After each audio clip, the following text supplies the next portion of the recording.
What is going on, Colts Nation? Welcome back to another episode of Bring the Juice, your guys. Cody and Derek back here for another episode, guys. We are continuing our series looking at every single position group on this Colts team. We've already looked at the quarterback, running back, wide receiver, and tight end positions. If you guys haven't yet, be sure to go back, check out those videos, give them a like, subscribe, all that good stuff. But guys, we are going to finish the offense today, and we are going to finish by talking about the offensive line. So this might be a little bit of a longer episode than we've done because there's a lot more guys to talk about here. You know, we're talking about 5 positions in total, plus some other bench guys as well. So we're going to get into some depth and kind of talk about some of these guys, get into some little bit of debates because there are a couple of positions that are new starters. They're going to feature some new guys that are going to start for this team. So the way we're going to do it, guys, is we're just going to go along this offensive line. We're going to start at left tackle. We're going to end at right tackle. We're going to have all the conversations in between.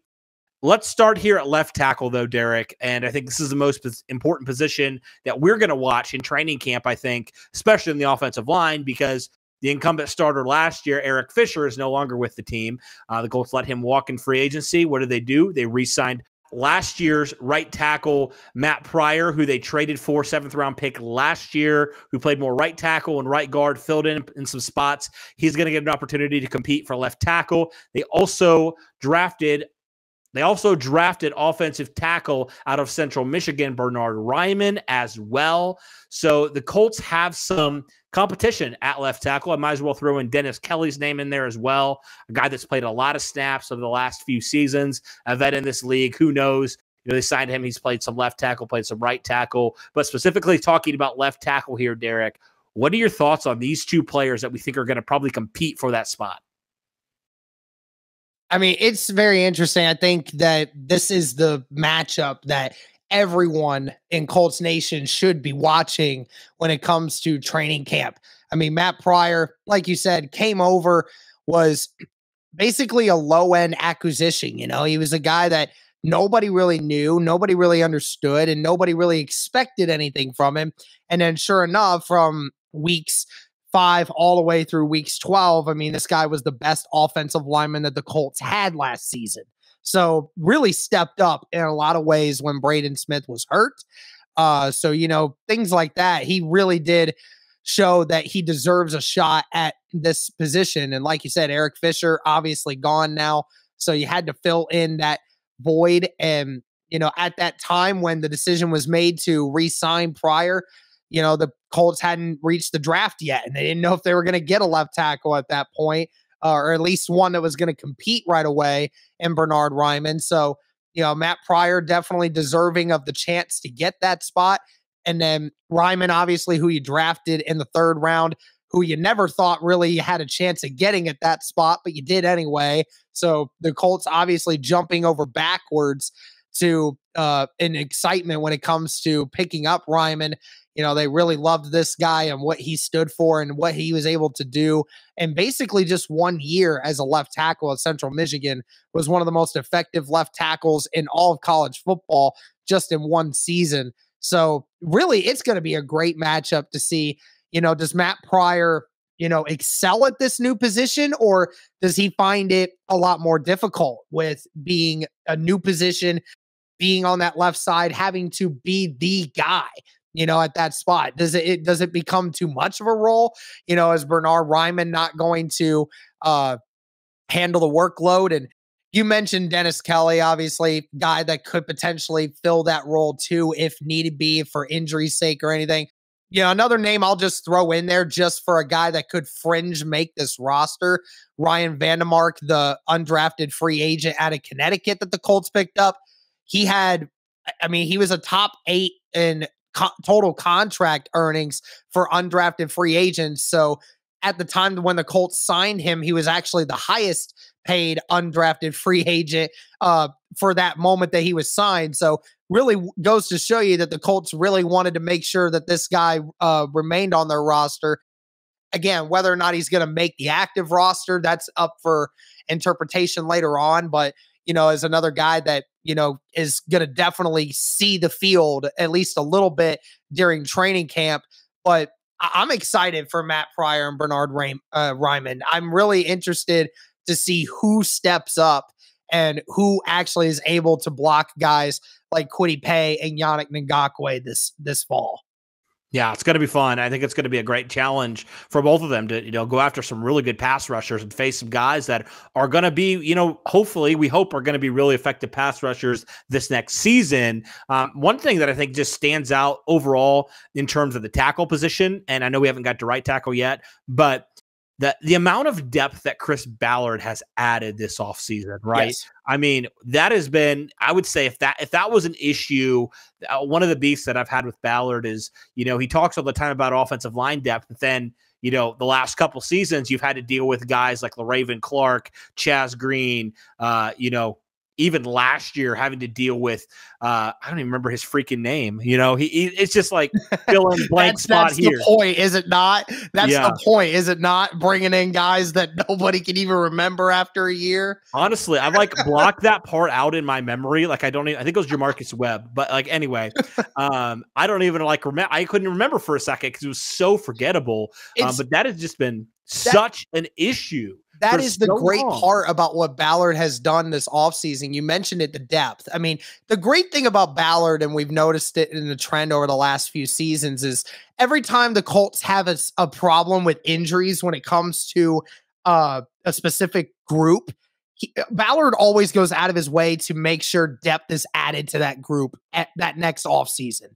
As from 2020 all the way to now, he has done that so much better. And not only the depth of this, but the quality of the depth is so much better right now than what we have seen. I mean, not getting too deep into it, but obviously getting Ryman, a top 6 left tackle prospect in the whole draft, and getting him in the 3rd round. And then, getting Dennis Kelly, who again is not, it's amazing by any stretch, but is a guy that has been in the league for 9 years, a guy that knows everything there is to know about being in a locker room, playing in multiple positions. And we can keep going with this when it comes to the interior depth as well. I mean, the Colts have really done a great job of not only getting depth, but of getting quality depth, especially what we saw last year when COVID finally hit. Thank goodness we have addressed this situation a lot more this year. And even guys that can play multiple positions, right? Mm-hmm. Guys that can fill in the interior or on the outside. Yes. That's big, because you look at guys like Matt Pryor. He played right guard last year in that COVID Arizona game. He can do that. So that's just great. It's just great to have guys that are position flexible as well. But let's continue on, guys. Talk about left guard. Quinton Nelson. I mean, what else to say? Best guard in football. Kind of had a down year last year, though. But it seems like all indications, all signs are pointing towards him being healthy finally, which is great news, because I feel like Quinton Nelson, obviously still a really great player last year, but he wasn't quite the Quinton Nelson that we've grown to know. He had a few issues last year that weren't very Quinton Nelson-like. So you really feel like, okay, he's got, full offseason of being healthy. You think he's going to get a great opportunity here. Obviously, the season really didn't start out great for him, with that weird foot thing. Him and Carson Wentz had that weird foot thing, within a couple days of each other. It was kind of weird, kind of crazy how that happened. But now he's fully healthy. Wasn't it literally the day after? Yeah, wasn't that literally the day after Carson Wentz said that Quinton Nelson was diagnosed with the same exact injury the next day? It was wild. Oh my God. Colts Nation was in a frenzy after that. Oh my word. It was crazy. I still was shocked that that happened like that, just right after each other. I mean, that was just last year. People were like, please bless the field at Graham Park or something. What is going on? It had nothing to do with the field. It was just, it's just the most freakish of things ever. It was wild. But anyway, Quinton Nelson being back healthy, that certainly will be great.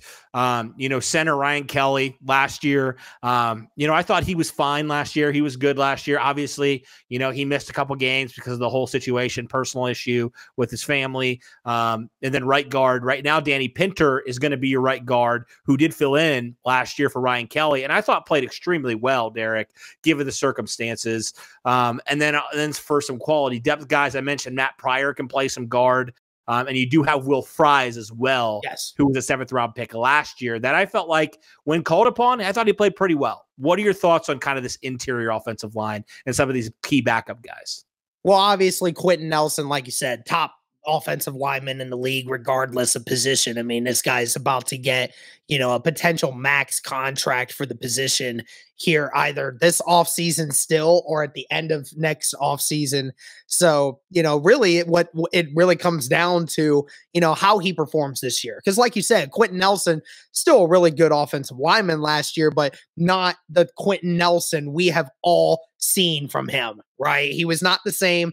And I think a lot of that had to do with the injuries. He was dealing with that foot and then dealing with the back spasms that he has consistently had throughout his entire career. I mean, his first year, he didn't really have as much of that, but year 2 and year 3, I mean, those back spasms kept coming back a lot. And Quinton Nelson obviously stated, this is about the healthiest he has felt in a long time going into an off season. So that's great to hear.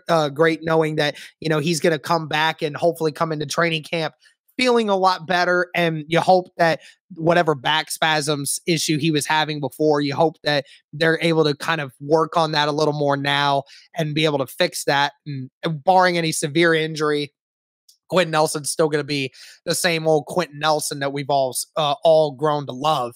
And like you mentioned, the backup for that, I mean, Will Fries is mainly going to be the backup here at this spot. Chris Reed was one of the backups at left guard last year. Obviously is now with Minnesota, but nevertheless, I mean, Will Fries in that Arizona game, he was the last offensive lineman to get the call out onto the field when, almost our entire offensive line was gone, right? So, and I think Will Fries, outside of Matt Pryor, I think Will Fries might have been the best offensive lineman in that game too. So, again, this 7th round guy that, not a lot of people had a lot of hopes for, but Will Fries, has been sneakily doing really well. And, this is a guy that also has a lot of position flexibility, even though due to his size, a lot of us have now just kept him in the interior of the offensive line to be able to get more help with that. But nevertheless, has done really well. Ryan Kelly, like you mentioned, last season missed some games due to the unfortunate death of his daughter. Had to miss quite a few times with that. And who knows if, obviously I wouldn't expect his head to be fully all focused on football during that. I mean, even after coming back after being off for almost a month, even then, just the emotion probably going through him that last season probably didn't help matters any. You certainly hope that with a little bit of time, he's able to figure it out a little bit more. But now, Danny Pinter, your right guard, you obviously lost Mark Lewinsky. Danny Pinter, who can play center and guard. He's been in that position, also the position flexibility issue, and the Colts have said they have been using him at center and guard through the early part of the offseason to make sure he's not out of flow with it. Because right now, Danny Pinter is the backup center for Ryan Kelly. So, it's kind of funny because if they lose Ryan Kelly, Pinter has to move, and now somebody else has to move to right guard, whether that be, Will Fries going in there or Matt Pryor has to move to right guard, and then that means Ryman's going to get the left tackle position. There's a lot of flexibility going on with this, but I think a lot of people think Danny Pinter is going to have a tremendous leap.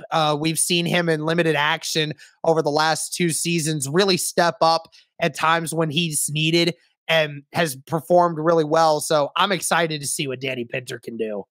Mm-hmm. Absolutely. Yeah, he's very we obviously knew coming out of Ball State, he's a physical freak in terms of athletic ability, right? I mean, he was a former tight end. Like, he has that ability to do that. Heck, he caught a touchdown last year. So, I mean, Danny Pinter, athletic, maybe not as big as they come, not a Quinton Nelson kind of guy, not the big bowler kind of guy, but he makes up for it by being super athletic, super technically sound, all those things. So yeah, and he's position flexible, like you talked about. So very valuable piece on that offensive line. I think another guy that we got to talk about at right tackle is Braden Smith, who I think is one of, if not the most underrated players on this Colts team. Nobody talked about Braden Smith, but he's quietly, when he's been healthy, been, in my mind, a top 5 right tackle. I really think he's in that conversation. He just doesn't get talked about a lot, but I think he's been as good as they come in terms of right tackles. Obviously had to jump in his rookie season after being drafted to play guard and go play right tackle, and he has not relented and let that up ever since. And he got paid, and rightfully so. And I'm really excited to see what he does now, being fully healthy. Same with Quinton Nelson, like with just the injuries last year, they were just weird how that just happened. And good to get Braden Smith back. It seemed like when he got back healthy, he was back to his normal self. So excited to see what he does this year as well. What are your thoughts on Braden Smith and just, what he offers at right tackle? Maybe not a lot of fans and a lot of media talk about him, but he's been as good as they come at right tackle, in my opinion. Oh yeah. I mean, in 2020, yeah. I mean, Braden Smith was probably the best right tackle in all of football. I mean, I'm not exaggerating that he was the only tackle in 2020 to not allow a sack with over 500 pass attempts. So this is a guy that in 2020, he was phenomenal. And like you said, coming in his rookie year, he had to step in. He was a second-round pick. He was a guy that was coming in behind Quinton Nelson. Him and Quinton Nelson, that new rookie tandem on that offensive line, really having to step in. And first year, he was an average right tackle. Second year, does a little bit better. 2020's playing at an all-pro level, even though he never got an all-pro vote, which is absolutely stupid. How anyone who doesn't allow a sack all season at their position does not make all-pro is beyond me. But then in 2021, like you said, got injured the first half of the year and just really wasn't quite the same player right after that. But obviously, like you said, coming into this year now, going to be healthy again. Was paid a great contract in 2021, rightfully so, after the way he has continuously improved.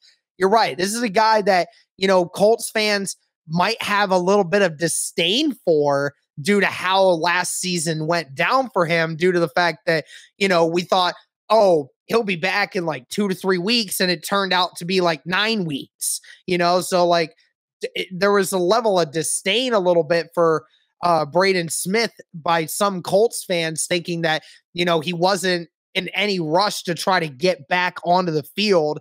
And, obviously couldn't be further from the truth, but it'll be great to see him back fully healthy. I mean, this entire offensive line, if it's healthy and it's ready to go like what it was in 2020, I mean, this offensive line is going to be exceptionally well. It's exciting to see this group together. And if they can fully stay healthy, I really believe this group can compete with the best of them, honestly. Because you got guys that, like we said, like Braden Smiths, who don't get recognized. We think are Pro Bowl, all-pro players. You have Ryan Kelly's of the world, who's a top 5 center, in my opinion. Or certainly in that conversation. Quinton Nelson, probably the best offensive lineman when healthy in football. And then you got some new guys in there that you think have some potential high upside as well. So it's an exciting group to watch. There's a few unknowns, like we mentioned. We'll be watching, especially left tackle in training camp, see who holds it down. But I have to say this, Derek, at least they'll be better at pass blocking than Eric Fisher was last year. It can't get a whole lot worse than what it was last season. I mean, I'd like to say that I'm going to just say that I think that it's going to be improving regardless of who is at that position to start the year. Either way, I think that, you're going to, hopefully you have a guy that's healthy going in, and thank God you don't have to rely on somebody like Julian Davenport to be your left tackle for the immediate start to the season, and then you don't have to worry about a half healthy Eric Fisher blocking for you. See, that's how much I forgot about him. I said Jamarcus Webb, it was Julian Davenport. I was thinking of in my mind. That just shows you how little I cared about him. Here's the thing. Julian Davenport definitely had a raw end of the stick when it came to a bunch of these games. Had to play against the freaking Rams. I mean, I understand it completely. If you're not that great of a left tackle or a right tackle for that matter, I mean, the Rams purposefully put Aaron Donald at the right tackle position several times, at the right defensive end position sometimes, to specifically target Julian Davenport. I mean, that was what they were trying to do. And then obviously had to play against Chandler Jones in Arizona later in the year. I mean, that's some tough competition. I truly get it. I really do. But, you know, he also got destroyed by the Seahawks defensive line. You know, I mean, you can't get destroyed by the Seahawks defensive line. Okay, you just can't. And when you're the first guy up and you immediately are already off to a horrific start as a left tackle, the benefit's just not in your favor.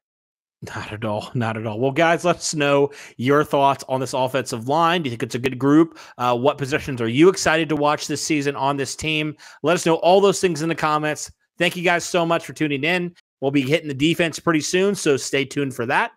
That'll do it for this one, guys. As always, go Colts.